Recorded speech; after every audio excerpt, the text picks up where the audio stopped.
አሁን ያልኩን እኔ ጥያቄ ልጠይቃለሁ። እሱ ያሉትን የትኛው ጥያቄ ልጠይቅ። ክርስቶስ የተሰቀለው አምላክ የአብርሃምን ዘር ይዟል አልያዘም? ይዟል እንጂ ይዟል። አዎ።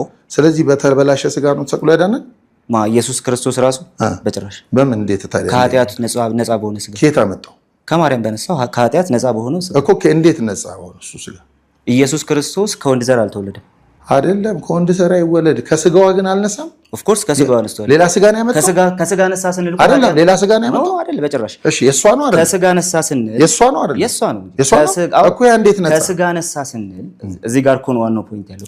ከስጋ ነሳ ስንል እና ኃጢአት ደግሞ ይሄ መርገመ ስጋ መርገመ ነፍስ የሚባለው ነገር በሰዎች ሁሉ ላይ ያለ የሚለውን ሐሳብ ስናመጣ ኃጢአት በደም የሚተላለፍ ነገር ነው እያልን እኮ አይደለ?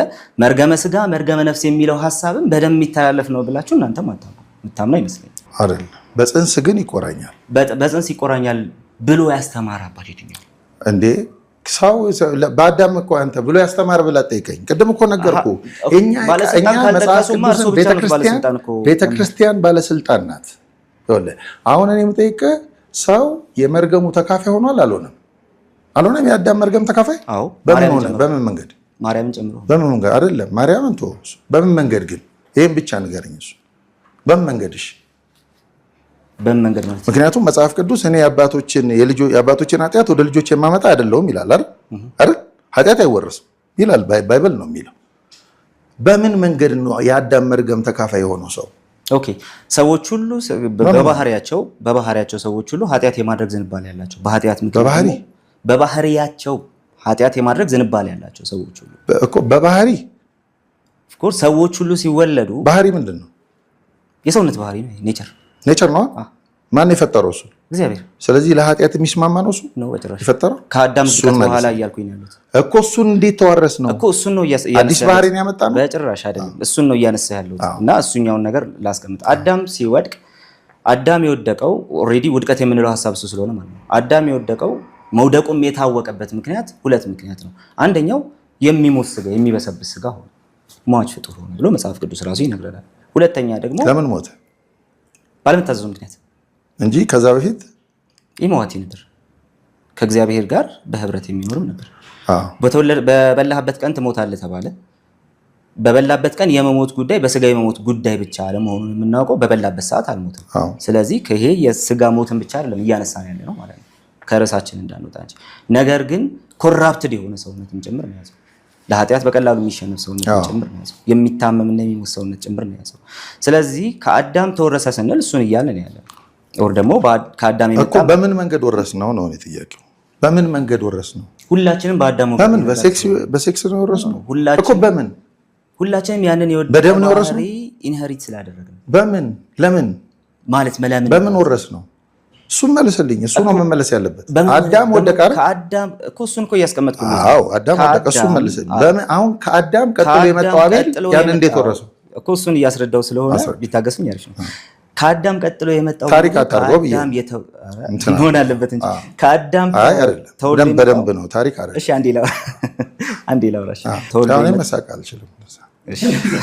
ሰቂ ያላቀባ እሺ ከአዳም ተወልዶ የመጣው ወር ደግሞ በአዳም ወገብ የነበረን ስለሆነ ከአዳም ጀምሮ የተወለደ ምንድነው ወገብ? ያ ወገብ ምንድነው? ዘር ማለት ነው።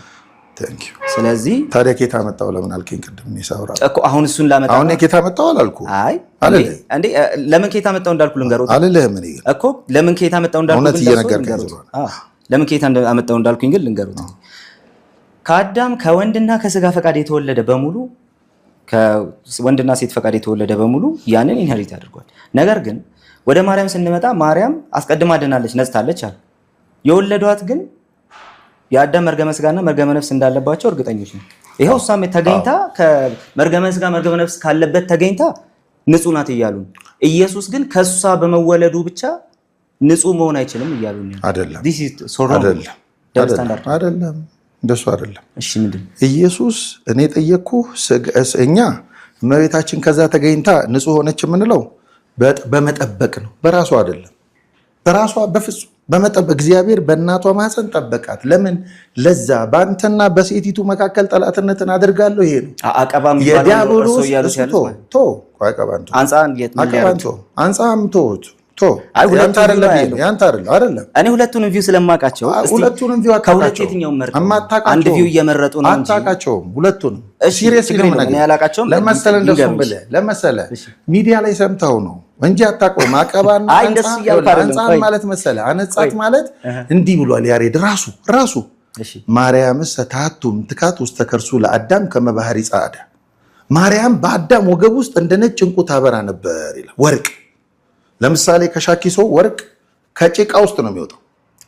ከጭቃ ውስጥ ነው የሚወጣው። ወርቅ የሚያወጣው ሰው ጭቃ ለብሶ ነው የሚወጣው። ሲወጣ ግን ወርቅ ነው።